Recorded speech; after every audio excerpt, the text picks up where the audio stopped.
এতই যদি তোমাদের দরদ হয় তো তোমরা প্রথমে কেন সই করলে না ভাই? যেই জুলাই সনদ আমরা সংসদের দক্ষিণ প্লাজায় ডক্টর ইউনূস যখন ডেকেছিল সনদ সই করার জন্য, সবচেয়ে প্রথমে বিএনপি গেছিল, বিএনপি জুলাই সনদ সই করে এসেছে। কাজেই যেই জুলাই সনদ বিএনপি সই করে এসেছে, সেই জুলাই সনদের প্রত্যেকটি অক্ষর, প্রত্যেকটি শব্দ, প্রত্যেকটি লাইন ইনশাল্লাহ আমরা বাস্তবায়ন করব। বাংলাদেশের জনগণ বিএনপিকে দায়িত্ব দিয়েছে দেশ পরিচালনা করার জন্য।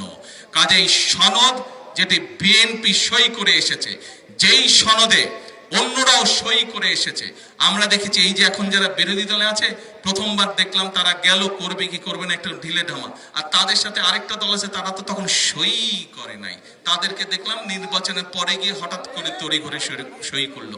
তো ভাই, সবচেয়ে প্রথমে তো এই জুলাই সনদে কে সই করেছে? বিএনপি সই করেছে।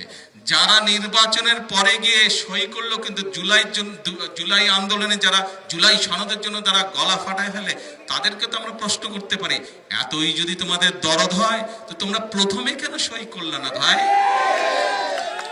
প্রিয় ভাই বোনেরা, একটু আগে বলেছি, আবারও পরিষ্কার বলছি, বিএনপি ইনশাল্লাহ যেই জুলাই সনদে সকল রাজনৈতিক দল সই করেছে, বিএনপি যেই জুলাই সনদে সই করেছে, যেই জুলাই সনদ সংসদের দক্ষিণ প্লাজায় অনুষ্ঠিত হয়েছিল, অনুষ্ঠান করে যেই জুলাই সনদে সকল রাজনৈতিক দল সই করেছে, সেই জুলাই সনদ ইনশাল্লাহ বিএনপি বাস্তবায়ন করবে, এর কোনো নড়চড় হবে না।